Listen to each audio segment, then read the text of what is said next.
নমস্কার বন্ধুরা, তোমরা কেমন আছো? আশা করি ভালোই আছো। মিষ্টু রান্নাঘরে তোমাদের স্বাগত জানিয়ে শুরু করছি আমার আজকের রেসিপি। আমার আজকের রেসিপি হলো চিড়ের এগ রোল। এর জন্য আমি এখানে এক বাটি চিড়ে নিয়ে নিয়েছি। এখন আমি চিড়েটা একটা বড় বাটিতে ঢেলে নিচ্ছি। চিড়েটা এখন আমি ভালোভাবে জল দিয়ে ধুয়ে নেব। চিড়ের মধ্যে অনেক নোংরা থাকে, ধানের গুঁড়োও থাকে। এর জন্য চিড়েটা খুব ভালোভাবে ধুয়ে নিতে হবে। এখানে আমি চিড়েটা 2-3 বারের মতন ধুয়ে নিয়েছি।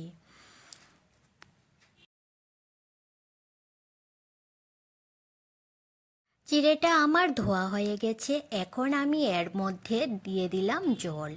জল দেওয়ার পর আমি চিড়েটা 10 থেকে 15 মিনিট ভিজিয়ে রাখবো।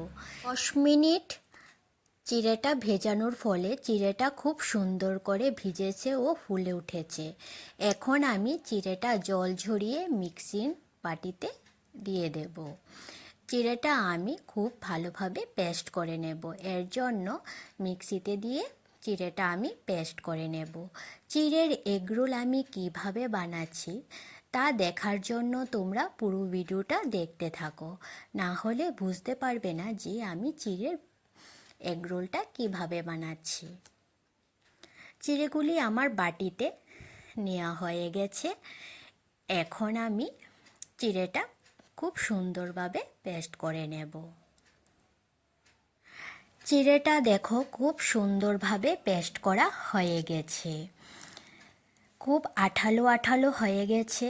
চিড়েটা পেস্ট করার সময় একটা জিনিস খেয়াল রাখতে হবে, যাতে চিড়ের মধ্যে জল না থাকে।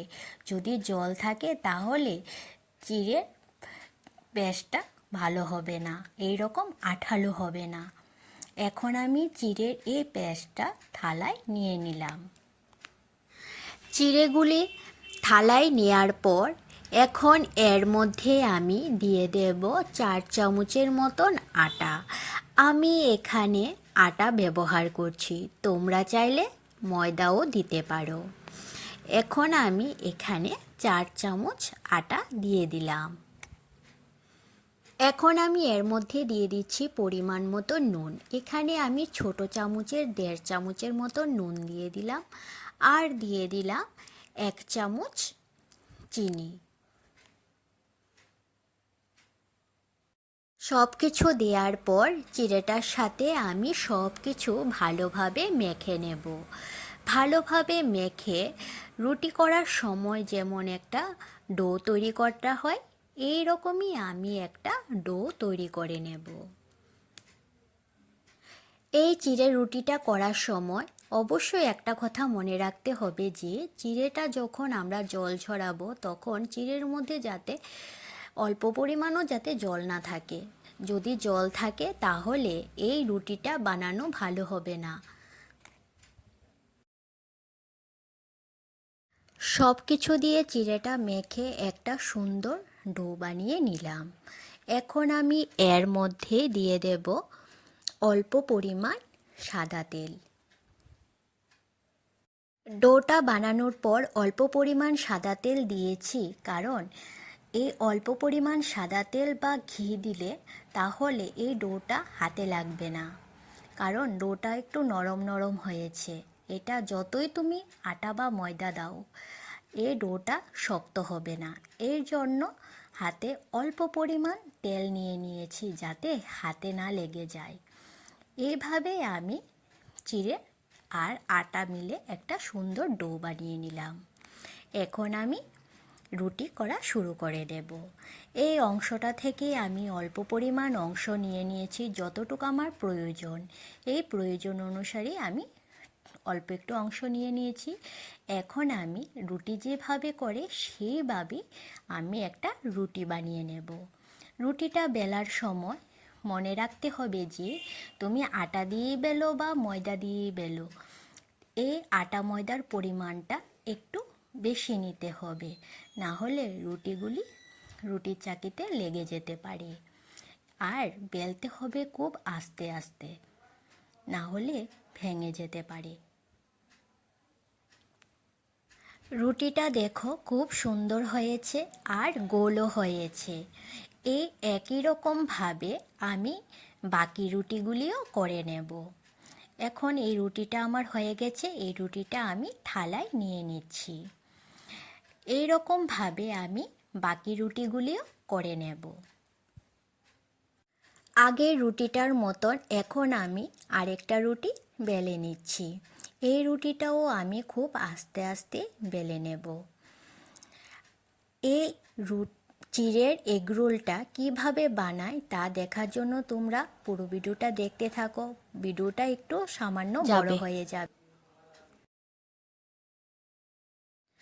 এই রুটিটাও আমি আগেরটার মতন গোল করে বানিয়ে নিয়েছি। এই একই রকমভাবে আমি এখন বাকি রুটিগুলিও বানিয়ে নেব।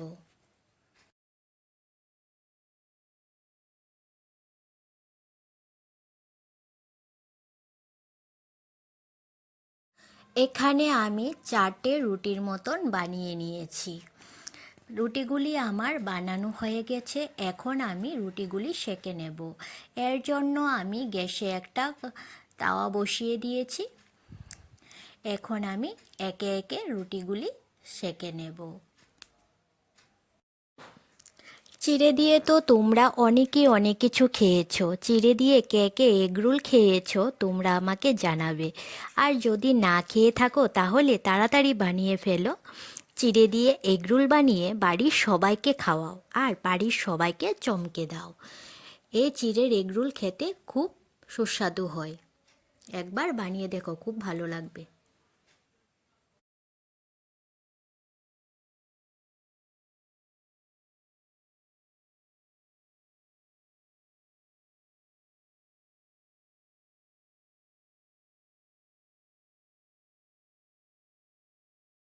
সবগুলি রুটি আমার সেঁকা হয়ে গেছে।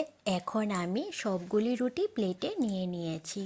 এখন আমি রুটিগুলি দিয়ে রোল বানাবো। এর জন্য গ্যাসে একটা ফ্রাই প্যান বসিয়ে দিয়েছি। দিয়ে দিলাম 1 চামচ সাদা তেল। এখন তেলটা আমি ব্রাশ করে নেব। তেলটা ব্রাশ করে হয়ে যাওয়ার পর এখন আমি এর মধ্যে দিয়ে দেব একটা ডিম। ডিমটা ভেঙে দেওয়ার পর এর উপরে আমি সামান্য নুন ছিটিয়ে দেব। সামান্য নুন দেওয়ার পর এরপর আমি একটা রুটি নিয়ে ডিমটার উপরে দিয়ে চেপে দেব। এইভাবে করে আমি রুটিটা ভেজে তুলে নেব। দোকানে যেভাবে এগরোল বানায় সেভাবে এগরোল বানাতে আমার সুবিধা হয় না। এর জন্য আমার যেভাবে সুবিধা এইভাবেই আমি রোল বানাচ্ছি। রুটি আর ডিম এভাবে আমি ভেজে তুলে নিয়েছি। এই একই রকমভাবে এখন আমি বাকি রুটি আর ডিম ভেজে তুলে নেব। একটা রুটি করা হয়ে গেছে। এখন আমি আরেকটা রুটি করার জন্য আরেকটা ডিম ভেঙে দিচ্ছি। আগের রুটিটা যেভাবে করেছি এখনও আগেরটার মতন সেভাবে আমি রুটিটা ডিম দিয়ে ভেজে তুলে নেব।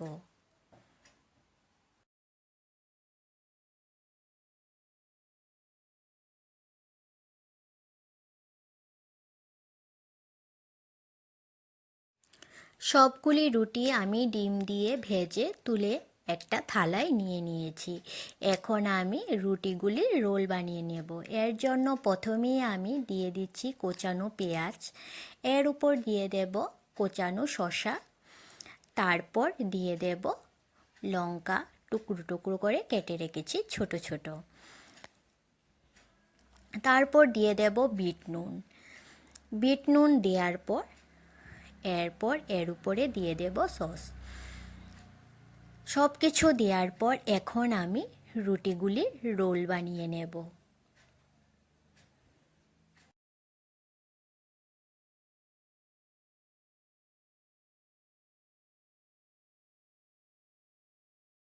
একটা রুটি রোল করা হয়ে গেছে। এখন আমি এই রুটিটা যেভাবে রোল করে নিয়েছি এই একই রকমভাবে বাকি রুটিগুলিও আমি রোল করে নেব। এর জন্য আমি প্রথমে শসা আর পেঁয়াজ দিয়ে দিচ্ছি, তারপর ছোট ছোট টুকরো করে রাখা লঙ্কা দিয়েছি, তারপর দিয়ে দেব বিট নুন, তারপর দিয়ে দেব সস। এইভাবে সব কিছু দিয়ে আমি রুটিগুলির রোল বানিয়ে নিয়েছি। আমার এই রেসিপিটি তোমাদের কাছে কেমন লেগেছে তোমরা অবশ্যই জানাবে। আর আমার এই রেসিপিটি যদি তোমাদের কাছে ভালো লেগে থাকে তাহলে লাইক আর সাবস্ক্রাইব করে দেবে।